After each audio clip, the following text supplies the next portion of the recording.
My leg was definitely broken, probably in at least 3 places, which was impressive considering I only had one leg left that could still break. The other was still trapped under a half-melted hunk of hull plating that used to be the side of the shuttle. Smoke rose in gentle plumes from the wreckage, like it was trying to add atmosphere to my suffering. Somewhere behind me, the emergency beacon beeped pitifully, its signal too weak to escape Virella 9's dense upper atmosphere. I lay on my back, helmet cracked, oxygen running on fumes, and I started laughing. It was either that or start crying, and I'd already used up all my tears on day 2 when the mission's AI made a heartfelt farewell speech before deleting itself to conserve power. "You're a resilient meatbag, Captain Rowe," it had said, "but you're also a terrible cook." I missed that AI. The sun, or what passed for one on Virella 9, was just beginning to set. It was a moody red dwarf that looked like it had a hangover, casting everything in shades of burgundy and shadow.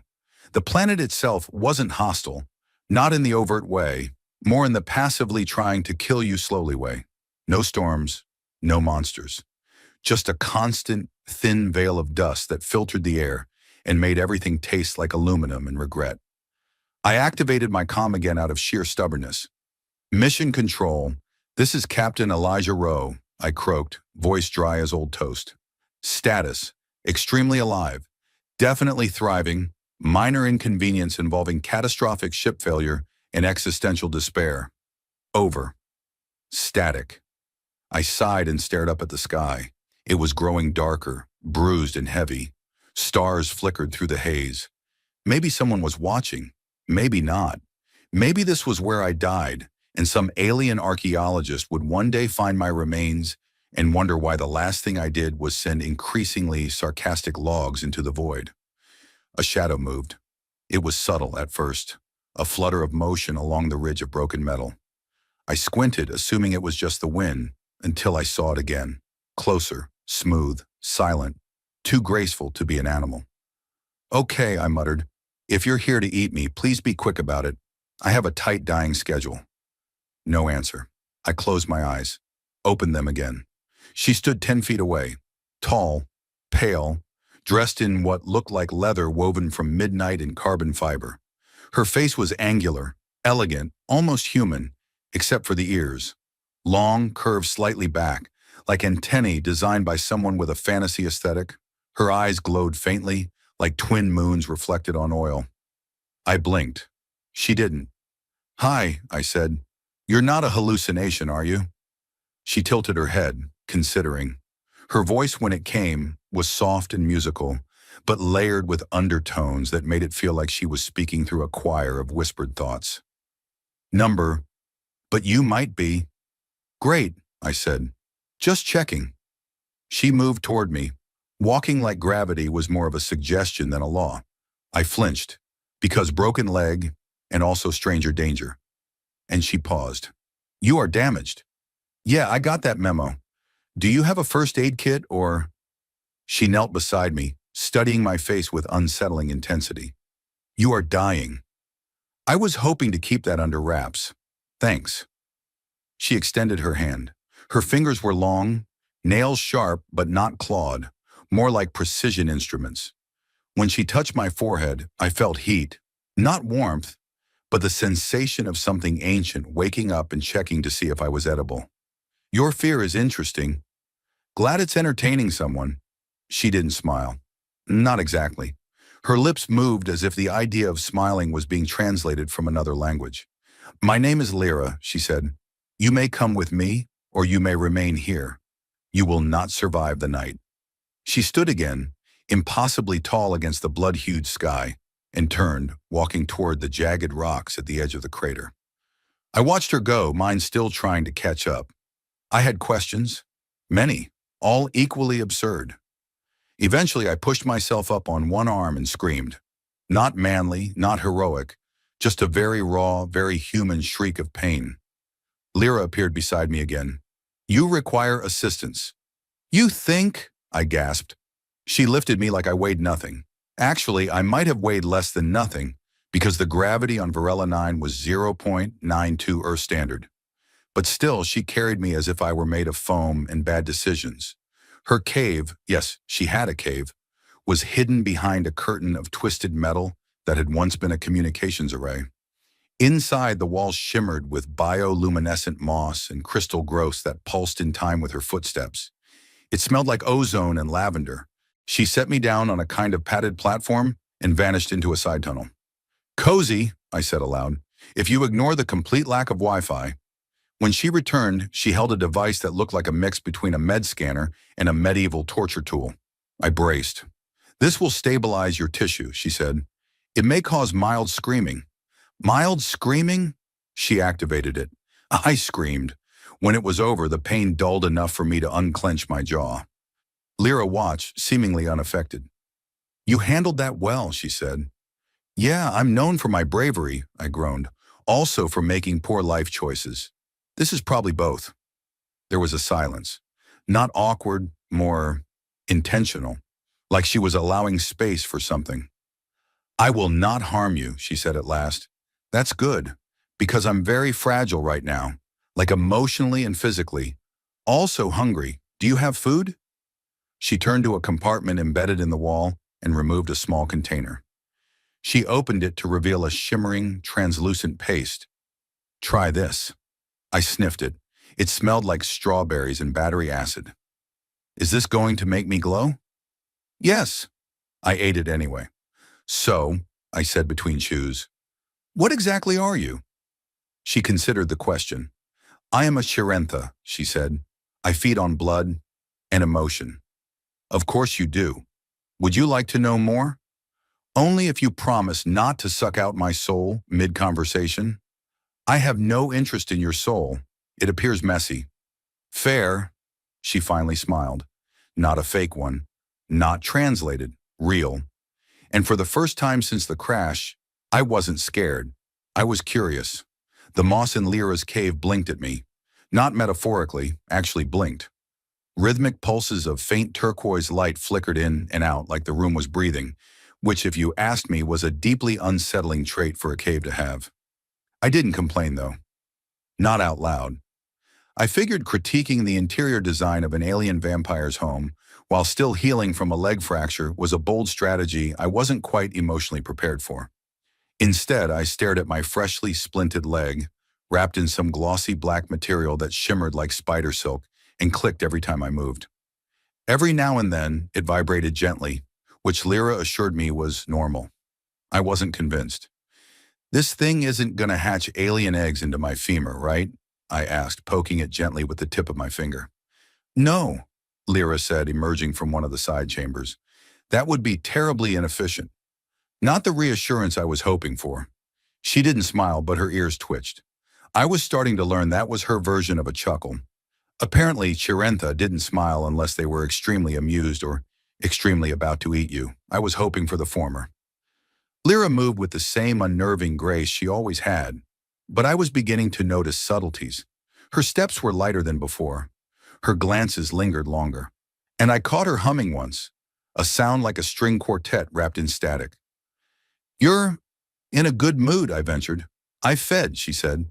"Should I ask what or who you fed on?" She sat across from me, her legs folding under her like a praying mantis with etiquette training. "Ambient sorrow," she said. "The cave is full of it. Remnants from the war." "Well, that's horrifying," I muttered. "But also kind of environmentally friendly, I guess." Lyra tilted her head. "You process discomfort with humor. It's either that or melt into a puddle of existential dread. Sarcasm is cheaper than therapy." She blinked slowly, as if saving the data to a personal file. "I see." Silence settled between us, the kind that felt dense rather than awkward. The walls pulsed again, dimming slightly. Lyra reached into a small alcove beside her and pulled out a spherical device that immediately projected a hologram above it, an intricate map of the planet's surface. Topographical lines glowed in amber and violet. "You mentioned a relay station," she said. "I did," I said. "Before the ship exploded, our scans picked up a signal. Deep under the crust. Could be communications. Could be alien tech. Could be an ancient intergalactic espresso machine." "I have heard of espresso," she said. "Violently small, highly caffeinated. You'd love it. It makes humans believe we're invincible for 20 minutes. She pointed to a glowing fissure on the map. There, the signal source. A buried structure built long before either of us were born. Are you saying you're older than I look? She didn't answer, which somehow felt like a yes. My leg twitched again. I adjusted my position and groaned. You'll be mobile within the next solar rotation, she said. My bindings accelerate bone regeneration. Great, I said. Can't wait to limp toward ancient horrors with you. Lyra's ears twitched again. You're recovering well. You say that like I'm a science project. You are, she said, but a successful one. There was a beat. I stared at her, and she stared right back. And for a moment, I couldn't tell if we were about to have a profound bonding experience or a psychic staring contest. Then her ears twitched again. Was that another joke? I asked. Possibly. Progress. Later, I wandered, or rather shuffled, around the main chamber, inspecting the various strange artifacts she'd collected. There were crystalline shards suspended in anti-grav fields, a stack of books written in spiraling symbols that gave me a headache just looking at them, and what looked suspiciously like a snow globe containing a miniature thunderstorm. Okay, but what's this? I asked, pointing. Trapped weather, she said. Because why not? I found what looked like an old human comm pad next, covered in dust and half melted. When I picked it up, it hummed faintly. Whoa, this is ours. Earth tech. Old generation. I salvaged it from a previous crash. There were no survivors. The humor drained from my voice. Oh, she approached. Her tone softened. You are not the first to fall here, but you may be the first to leave. I didn't know we were taking a vote on that. You are not ready yet, she said, then added, but soon. That night, if it could be called night, I lay awake on the strange, soft surface she insisted was a bed. It was warm in a way that suggested it had opinions about your dreams. Lyra sat nearby, eyes half closed, ears twitching in rhythm to something I couldn't hear. Do you sleep? I asked. I rest. I do not lose awareness.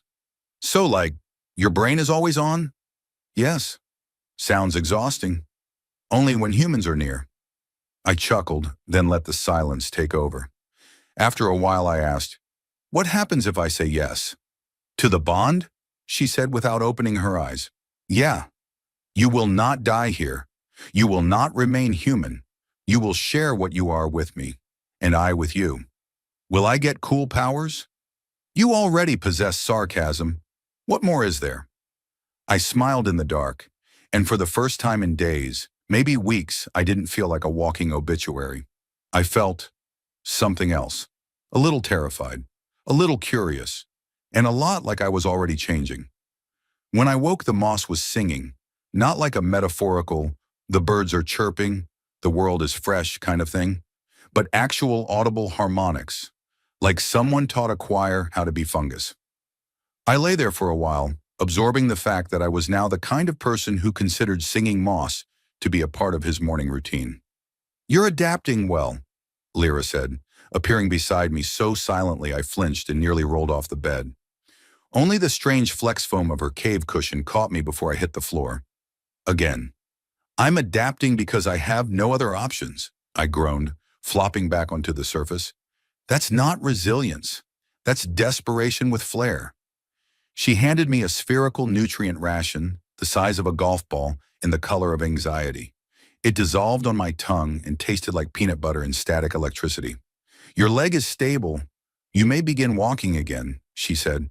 Can you define walking? Because what I'm doing still feels like limping with dramatic flair.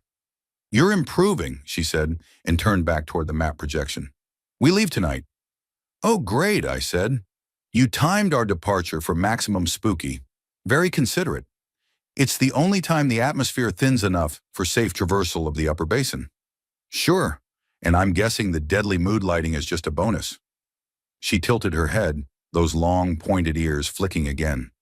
I was starting to think she might have been teasing me. By the time we reached the surface, the sky had turned into a kaleidoscope of deep blue and shattered gold.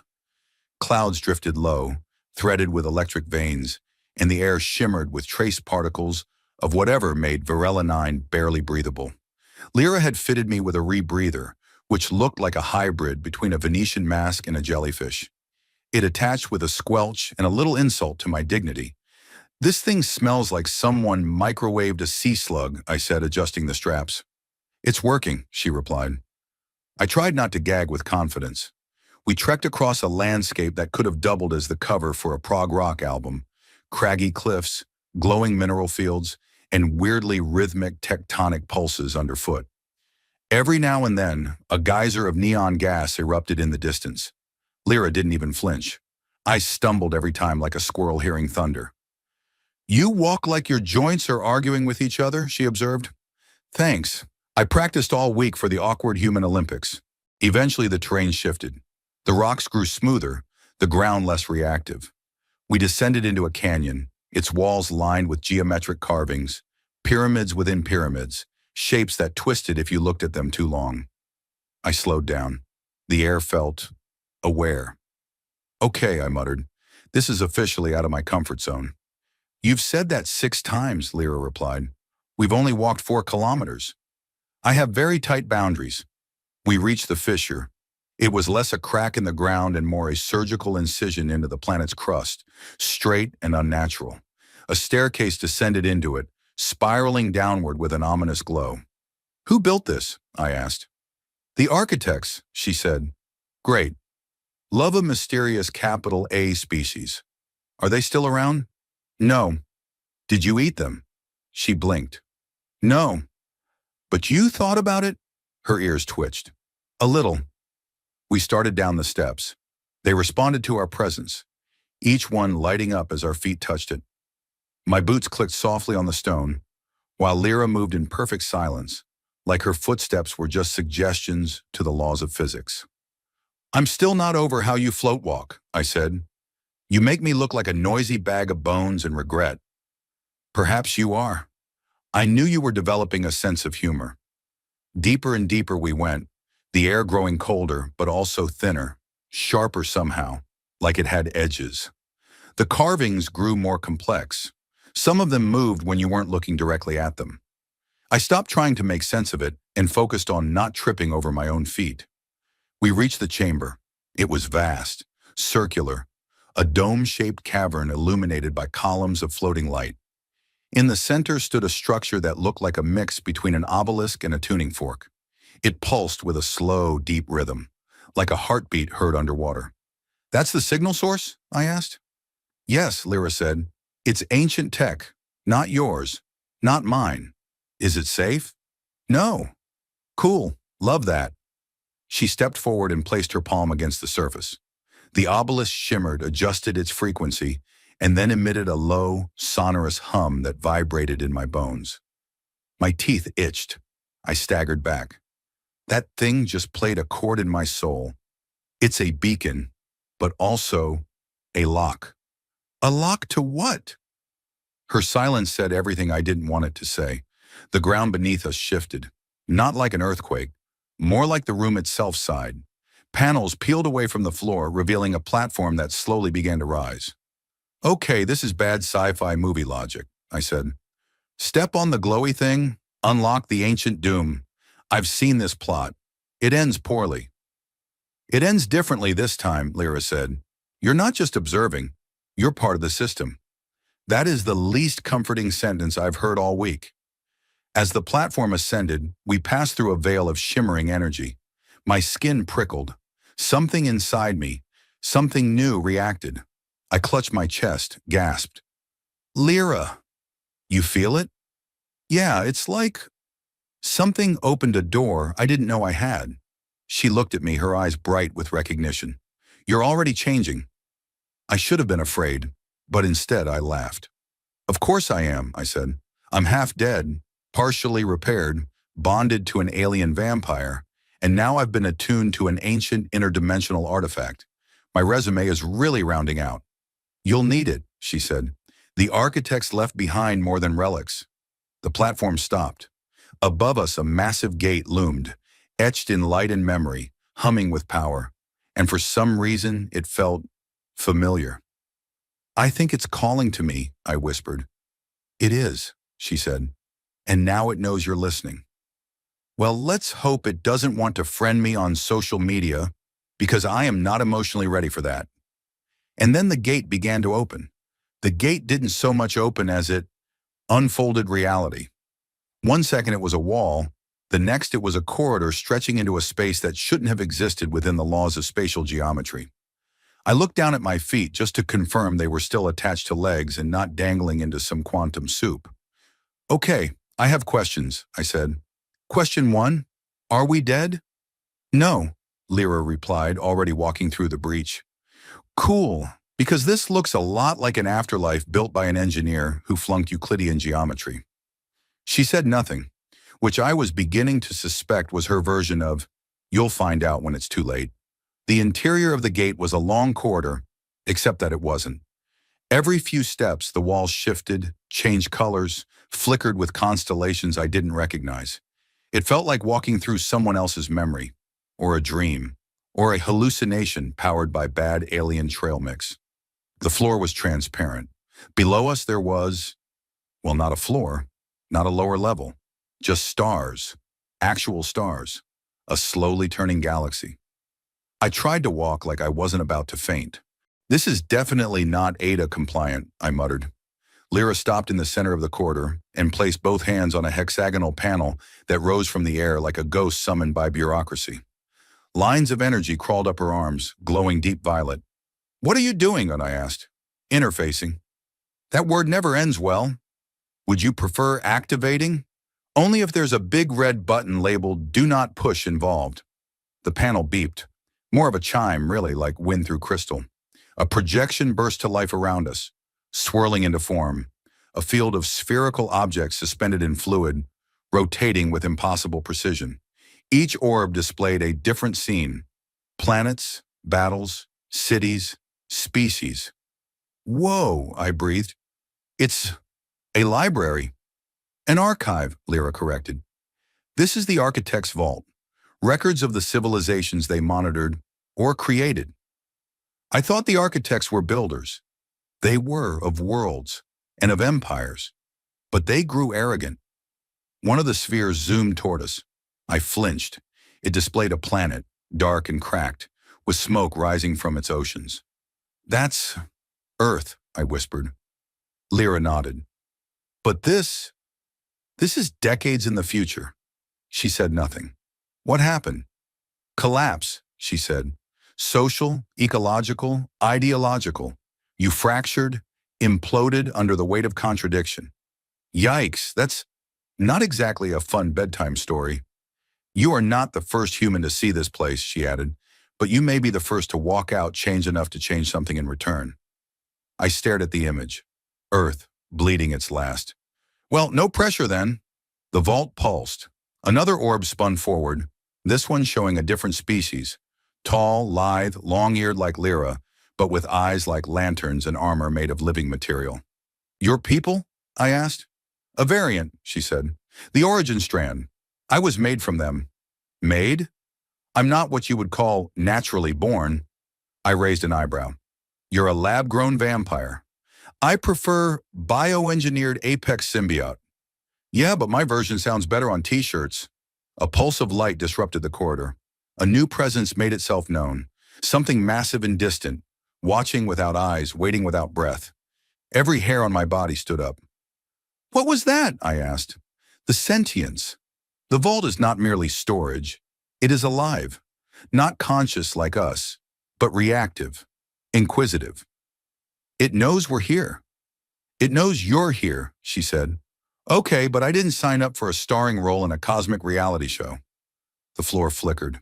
A pathway of light appeared, leading deeper into the impossible space. Lyra looked at me.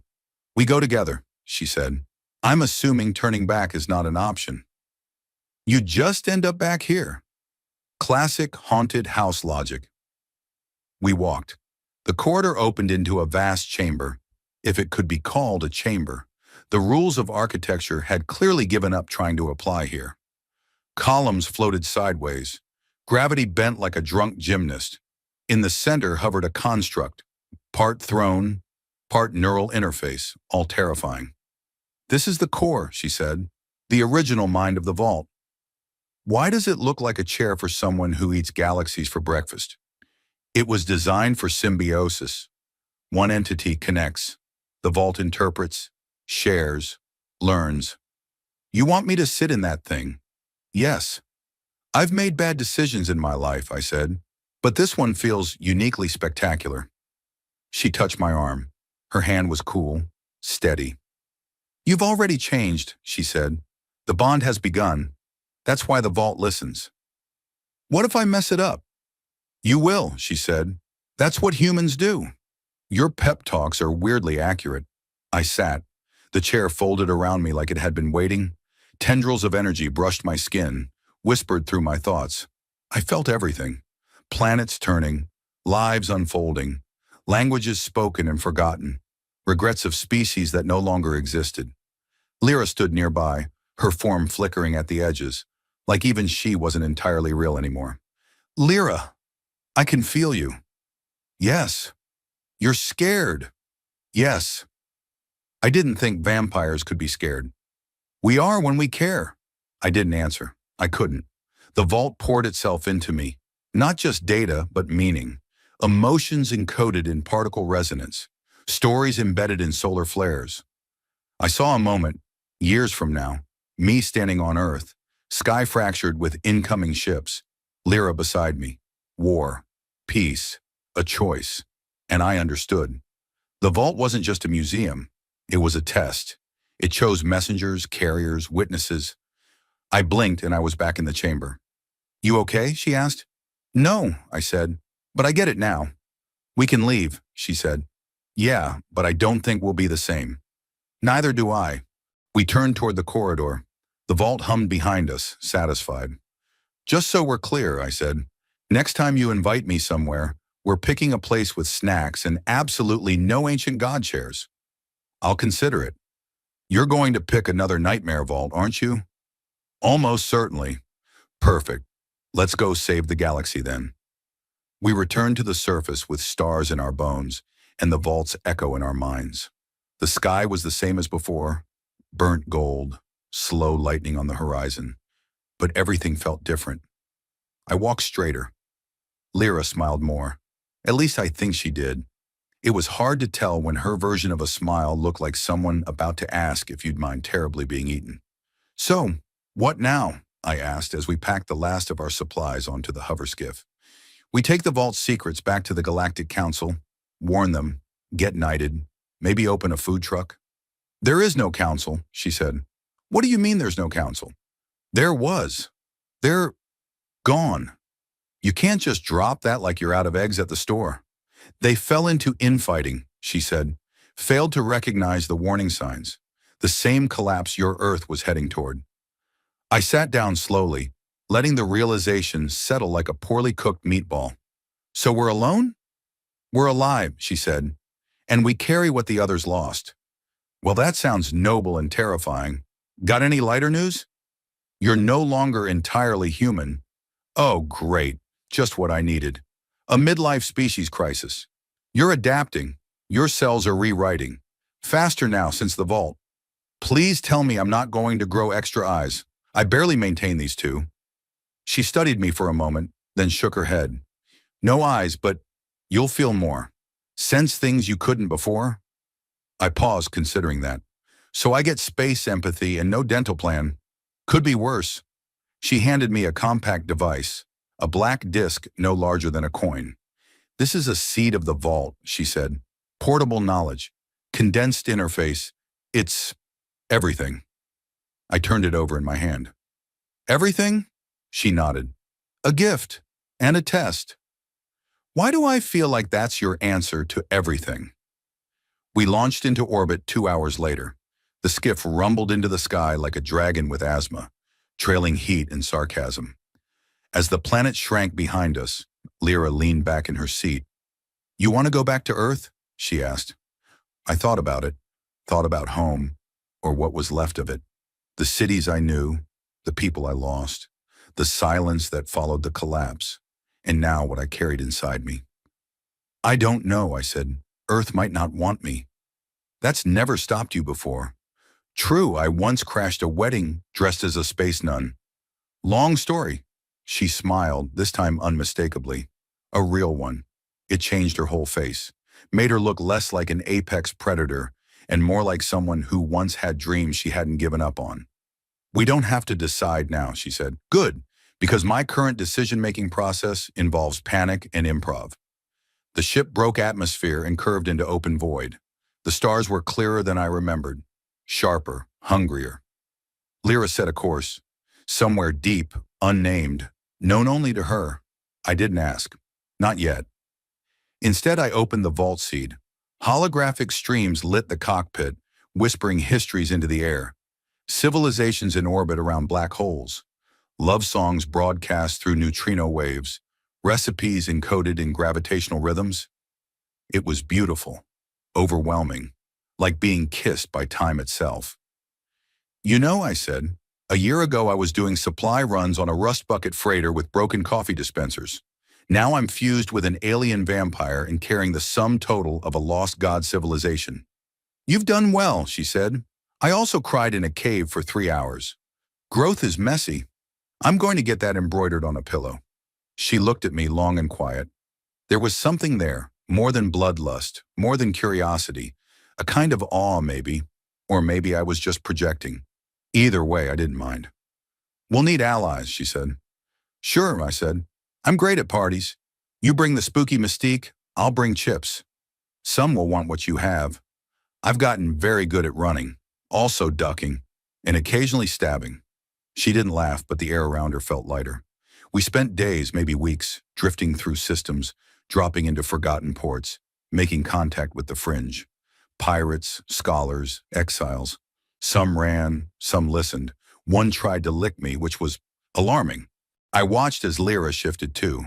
She softened ever so slightly, shared stories, told jokes, bad ones, but it was the effort that counted. One night, if you could call it that in deep space, we sat by a starlight window. Just us, no lights, no ghosts. Do you miss your people? I asked. They were perfect, she said, which meant they were doomed. That's poetic. Depressing, but poetic. I think I miss imperfection more. I handed her a protein bar shaped like a squid. Well, in that case, you're traveling with a gold mine. She bit into it, made a face. This tastes like regret. You're welcome. Eventually, Earth came back into view. Broken, bruised, flickering with desperate transmissions. We hovered just outside orbital range. Are you ready? She asked. Not even remotely. Good, then you'll survive. I grinned. Thanks, coach. We touched down in the old Pacific corridor, where the last of the resistance kept their signal fires lit. They didn't trust us.